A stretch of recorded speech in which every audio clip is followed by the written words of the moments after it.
30 de junio de 1999. Una mujer conduce por un camino alejado de la ciudad en el condado de St. Charles. Está sola, son más de las 6 de la tarde y el calor es asfixiante. De pronto ve algo extraño que sobresale entre las plantas. Frena, da marcha atrás y entonces lo entiende. Hay un cuerpo tirado en el suelo. Está boca arriba, medio oculto entre los arbustos. La mujer grita, se da la vuelta y corre hasta el coche. Conduce a la gasolinera más cercana y desde un teléfono público llama al 911. La policía llega rápido y asegura la zona. Se trata de un hombre afroamericano, no tiene documentación, pero logran sacarle las huellas dactilares. Se llama Ricky McCormick, tiene 41 años. No tiene heridas ni marcas claras. Nadie sabe cómo ha fallecido, por qué ni desde cuándo. Y lo más raro de todo es que nadie ha llamado para denunciar su desaparición. La policía empieza a recorrer la zona. Buscan cualquier pista, una huella, un casquillo, una prenda, lo que sea, pero no encuentran nada. Es como si el cuerpo hubiese aparecido allí de la nada. En los bolsillos solo tiene un ticket del hospital y 2 notas escritas a mano con letras y números sin sentido. En ese momento nadie les da importancia, ni siquiera se lo mencionan a la familia. Pero sin que nadie lo sepa todavía, esos 2 papeles van a convertir una muerte extraña en uno de los casos más importantes que han pasado por el FBI. No son notas sin importancia, no son simples garabatos. Son el centro de un misterio que termina dando la vuelta al mundo. ¿Qué le ha pasado realmente a Ricky? ¿Cómo ha llegado hasta allí? Y sobre todo, ¿qué significan esas notas? Este es el misterio de Ricky McCormick. Hay algo que no encaja desde el principio, el lugar donde aparece. Ricky es encontrado tirado en medio de un maizal en West Alton, Missouri, una zona apartada llena de campos vacíos, caminos de tierra y carreteras secundarias por donde apenas pasa nadie. Y lo más importante, Ricky no tiene forma de llegar hasta ahí por sí solo, no tiene coche y no sabe conducir. Ese campo está a más de 20 kilómetros de su casa y no hay transporte público cerca. Si está allí, es porque alguien lo ha llevado. Quizá lo ha movido y lo ha dejado tirado en medio del campo. Y no sería la primera vez que pasa algo así en esa zona. En 1995, 4 años antes, encuentran el cuerpo de una mujer en una casa abandonada muy cerca de ese mismo campo. Ese trozo de tierra, perdido entre los ríos Mississippi y Missouri, parece un lugar perfecto para ocultar un crimen. Pero por más que la policía busca, no encuentra nada que indique que alguien más ha estado allí. Y la autopsia tampoco resuelve nada. El 27 de junio de 1999, St. Louis estaba sufriendo una intensa ola de calor. Las temperaturas alcanzaban los 32 grados, con una humedad cercana al 85%. El cuerpo está tan deteriorado que no hay forma de confirmar cómo ha muerto. Oficialmente, la causa queda como indeterminada. En los primeros días, la policía no sabe por dónde empezar. No solo no pueden probar que haya sido un asesinato, es que ni siquiera pueden decir si están ante un crimen o no. Lo único seguro es que Ricky no tendría que estar allí, y sin embargo, está. Aún así, sí hay una pista, el ticket de urgencias que encontraron en su bolsillo. El 25 de junio, Ricky fue al hospital Forest Park de St. Louis porque tenía molestias en el pecho y dificultad para respirar después de haber estado cortando el césped durante varias horas. Tras revisarle, los médicos no encontraron nada grave. Le hicieron algunas pruebas básicas, comprobaron que estaba estable y decidieron que podía irse, así que le entregaron los formularios del alta para que los completara. Pero 15 minutos después, cuando la enfermera volvió a la sala para recogerlos, vio a Ricky sentado en la cama mirando los papeles. Enseguida se dio cuenta de que no había rellenado nada, simplemente dejó su firma al final. Ricky levantó la mirada y dijo: «No sé leer ni escribir, ¿me ayudas?». La enfermera dudó un segundo, pero enseguida se sentó con él y juntos terminaron de rellenar los papeles. Después lo acompañó hasta la salida del hospital, pero en ese momento Ricky se giró hacia ella y le dijo: «Oye, en lugar de volver a casa, ¿podría quedarme aquí esta noche?». La enfermera sabía perfectamente que no tenía permitido hacer algo así, pero al ver que el hospital estaba bastante tranquilo, le dijo que se podía quedar si no molestaba a nadie. Probablemente pensó que era una persona sin hogar y que simplemente necesitaba un lugar cálido donde pasar la noche. Ricky se lo agradeció varias veces, luego caminó hasta una esquina de la sala de espera. Se sentó, cruzó los brazos y se quedó mirando fijamente hacia la entrada.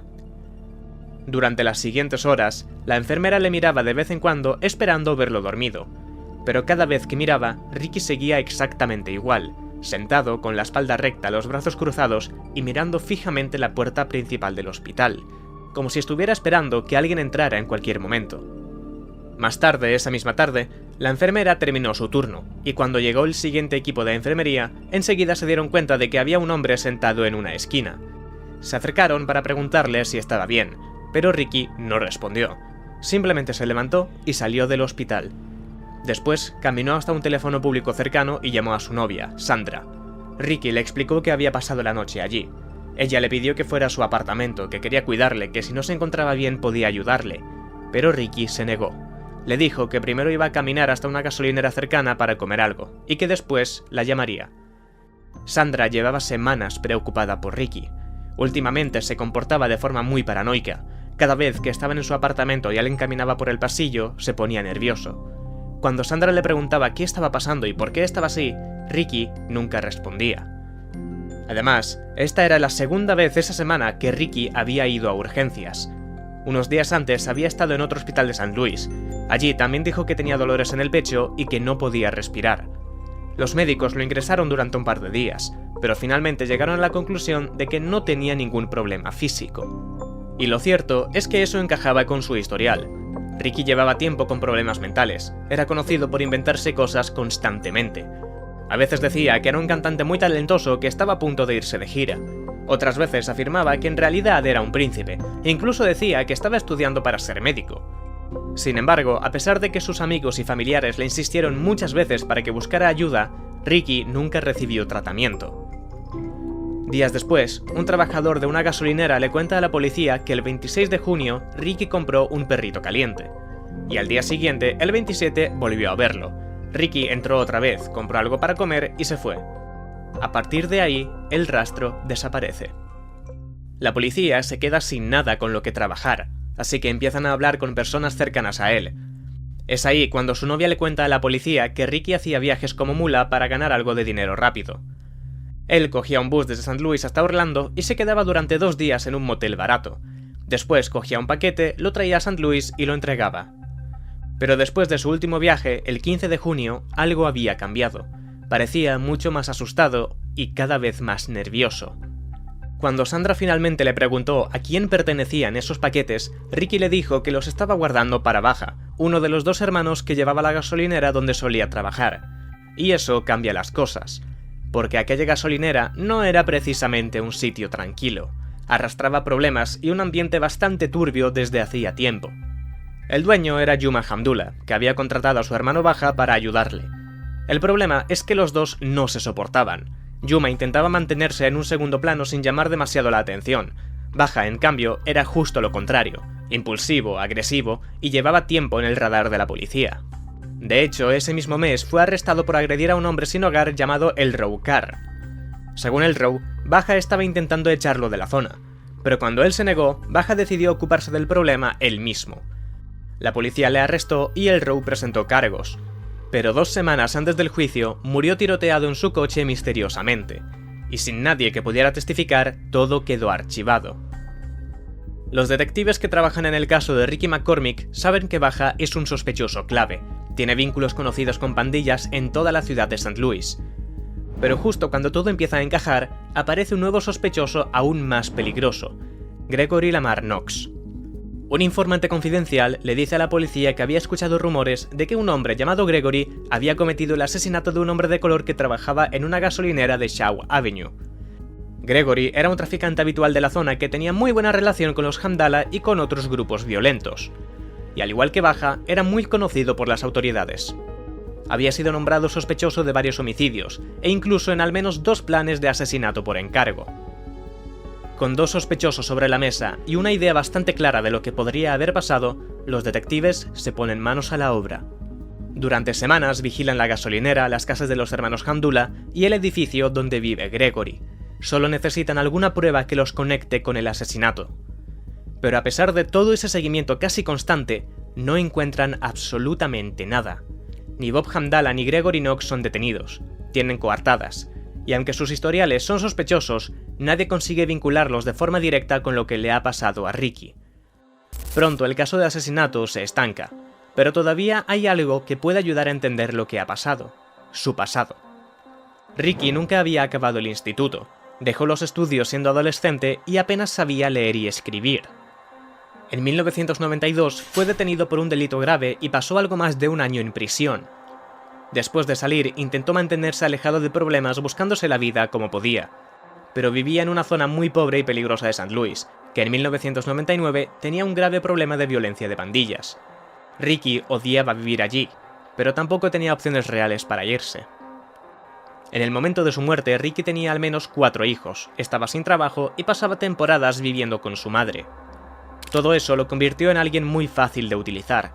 Era vulnerable, tenía pocos recursos y estaba rodeado de un entorno complicado.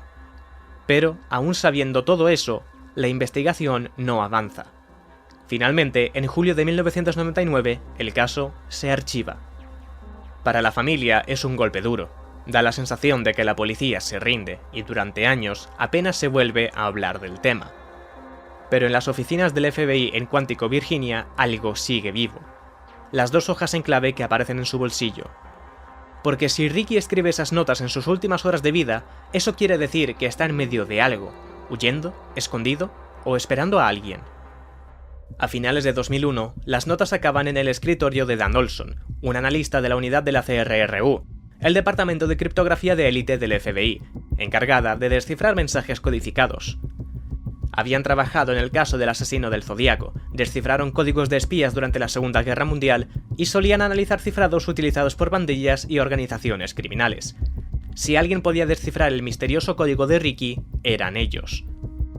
Las 2 hojas están llenas de líneas en mayúsculas con combinaciones extrañas de letras y números. Nunca han visto nada parecido. Pero Dan y su equipo no tardan en tener algo claro. Lo que tienen delante es, sin duda, un código. Si te preguntas cómo pueden saberlo, hay que recordar que estas personas están entrenadas precisamente para detectar este tipo de patrones. Y no solo eso, además están convencidos de que pueden tener información clave, porque en este caso no hay nadie que pueda contar lo que pasó, solo quedan esas notas. 2 páginas dobladas en un bolsillo, que tal vez contienen la última verdad de Ricky. Y a partir de este momento, resolverlo se convierte en una prioridad total para el FBI. Lo único que saben es que la víctima supuestamente era analfabeta y que estaba relacionado de alguna forma con el narcotráfico. De hecho, ni siquiera estaba claro si Ricky había escrito esas notas. Existe la posibilidad de que no sean de Ricky, sino del propio asesino. Algo parecido a lo que hizo el asesino del Zodíaco con sus famosos códigos. Pero si realmente fuera así, la pregunta es ¿para qué? Quizá para despistar a la policía y desviar la atención a una pista falsa. En cualquier caso, esas notas son la única pista real que queda, y Dan y su equipo no están dispuestos a pasar nada por alto. Lo primero que hace Olson es contar cuántas letras hay, buscar repeticiones y comprobar si hay algún patrón. La estructura y los patrones de letras y símbolos indican claramente que hay intención detrás de ese texto. Por ejemplo, hay muchas letras E que pueden estar funcionando como separadores. Con esos datos empieza a hacer un análisis mucho más profundo. Olson usa programas para analizar frecuencias, probar combinaciones o simular códigos clásicos. También revisa mapas, direcciones y nombres para ver si alguna de las secuencias apunta a coordenadas o a lugares de St. Louis. Pero no llega a ningún resultado. Y eso no es normal. En esa unidad reciben cientos de códigos al año, pero casi siempre consiguen avanzar, aunque sea un poco. En este caso, no hay nada. Con el paso de los años, el caso McCormick se vuelve uno de los más frustrantes dentro del FBI. Olson sabe que no es aleatorio, que hay patrones, lo que no sabe es cómo romperlo. En 2009, como último recurso, el FBI decide presentarlo en una convención con los mejores expertos en criptografía del mundo, y ni siquiera así consiguen descifrarlas. Durante más de una década lo intentan todo. Códigos por sustitución, cifrados simples, complejos, inversión de letras, y aún así no encuentran una respuesta. El problema es que no está claro qué son esas notas. Podrían ser un código complejo, sí, pero también podrían ser una especie de lenguaje personal, algo que Ricky se inventó para él mismo. Y eso lo complica todo, porque si alguien crea su propio sistema y nadie más lo conoce, entenderlo se vuelve mucho más complicado. Hacia 2010, el caso está en punto muerto. Los investigadores ya lo ven como un caso frío. En el equipo solo unos pocos siguen dándole vueltas. Y ahora el FBI tiene 2 opciones: rendirse por completo o entregar el problema a un grupo mucho más grande, abierto y completamente impredecible: el público. El 29 de marzo de 2011, Dan Olson emite un comunicado. Somos muy buenos en lo que hacemos, pero nos vendría bien algo de ayuda en este caso. Descifrar el código podría revelar el paradero de la víctima antes de su muerte y podría llevar a la solución de un homicidio. Junto a ese mensaje, el FBI también publica un documento para guiar a cualquiera que quiera intentarlo. La primera parte, titulada Descifrando códigos para detener el crimen, explica el trabajo de la CRRU y da una breve introducción al mundo de la criptografía. En la segunda presentan un método sencillo de 4 pasos para analizar sistemas de cifrado. Paso 1. Identifica el idioma. El mensaje original está en inglés, español o en otro idioma. Paso 2. Identifica el sistema de cifrado. ¿Se trata de un cifrado por sustitución, uno de transposición o algo más complejo? Paso 3. Reconstruir la clave. Es decir, descubre qué método se utilizó para transformar el texto original en texto cifrado. Paso 4. Reconstruir el mensaje original. Usando la clave, se puede revertir el cifrado y revelar el contenido real. Por primera vez, todo el mundo puede ver las hojas. 2 páginas repletas de texto incomprensible que llevan más de una década sin respuesta. Pero ahí también nace la polémica, porque la familia de Ricky descubre en ese momento por la prensa que existen esas notas. Nadie se lo había dicho antes. Su madre, Frankie Sparks, se queda en shock. Dice que su hijo apenas sabía escribir, que lo único que podía poner era su nombre. Es imposible que haya creado un código. En pocas horas, la página del FBI donde están publicadas las notas colapsa por el tráfico. Medios de todo el mundo empiezan a hablar del misterioso código de aquel hombre encontrado en un campo de maíz. Reddit, foros, blogs, canales de YouTube, todos empiezan a llenarse de teorías. El volumen es tan grande que tienen que crear una página específica solo para recibir teorías y posibles soluciones. Durante días, miles de personas intentan descifrarlas. De entre todos, un usuario se da cuenta de que hay muchas cadenas de caracteres que se repiten. Algunas palabras aparecen varias veces, y cuanto más corta es la secuencia, con más frecuencia aparece. Eso le hace pensar que podría tratarse de un cifrado clásico, algo como Vigenère, donde ciertos patrones tienden a repetirse. Pero al mirar los datos, esa idea empieza a fallar. El índice de coincidencia es demasiado alto. Este índice mide con qué frecuencia aparecen ciertas letras y sirve para saber si un texto sigue los patrones de un idioma real.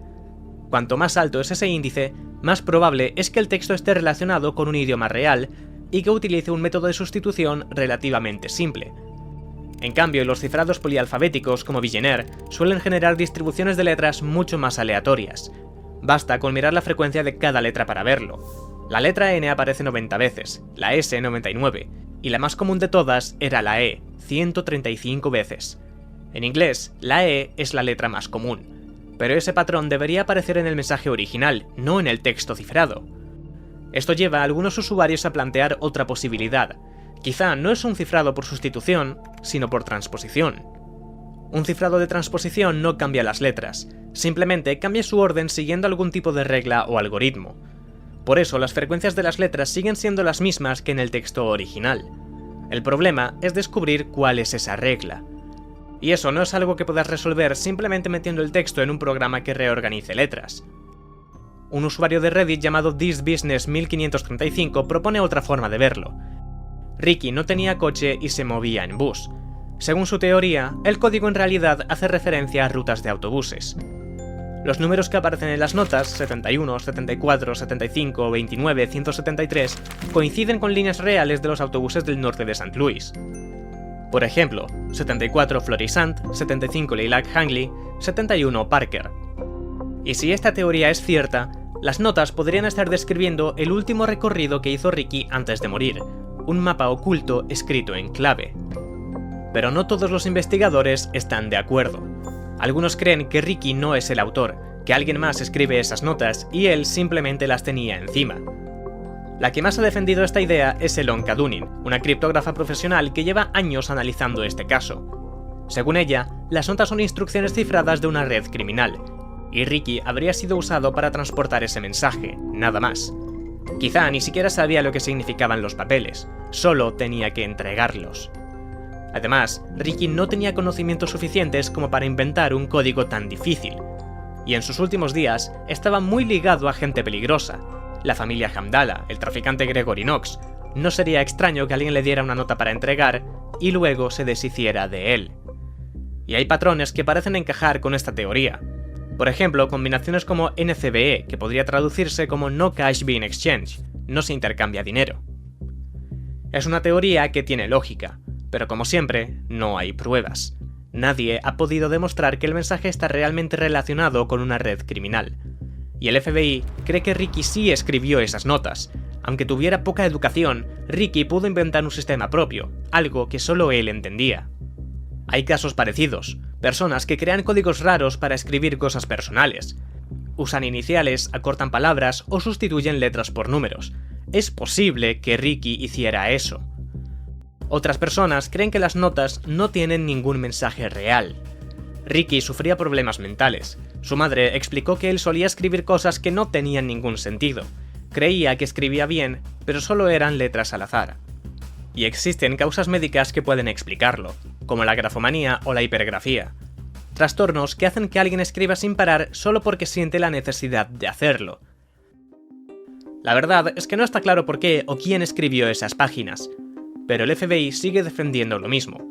Las notas esconden un mensaje real. Ricky es quien las escribió y tienes lo necesario para descifrarlas. Porque al final, todos los códigos, por complicados que parezcan, dejan algún tipo de rastro. Incluso la famosa máquina Enigma, utilizada por Alemania durante la Segunda Guerra Mundial, no era realmente imposible de romper, aunque en su momento lo parecía. Enigma era una máquina que utilizaba un sistema polialfabético mecanizado con rotores giratorios.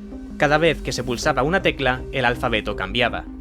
En un momento la letra A podía convertirse en D y en la siguiente pulsación en T. Además, la configuración cambiaba cada día. Pero aún así, los aliados acabaron descifrando el código. Aprovecharon los patrones predecibles, como informes meteorológicos o saludos habituales, para tener un punto de partida y a partir de ahí empezar a descifrar el resto del mensaje. Enigma generaba miles de mensajes cada día, lo que daba a los criptógrafos una enorme cantidad de material con el que trabajar. Y ahí estaba precisamente el problema con las notas de Ricky. Solo había 2 hojas de papel, una cantidad demasiado pequeña para encontrar un patrón claro. Han pasado más de 25 años desde que apareció el cuerpo de Ricky McCormick en aquel campo de maíz de West Alton. Hoy, las 2 notas que llevaba en el bolsillo siguen sin descifrarse. Lo único que se ha movido desde entonces ha sido el interés del público. Miles de personas han intentado resolver el enigma, han enviado ideas, teorías, fórmulas. Sin embargo, ninguna ha dado con la clave. Puede que la respuesta haya estado ahí desde el primer día, pero nadie haya sabido verla. O quizá nunca estuvo pensada para ser entendida. Sea como sea, lo único que está claro es que Ricky McCormick murió llevándose algo con él, y nadie ha conseguido averiguar qué fue.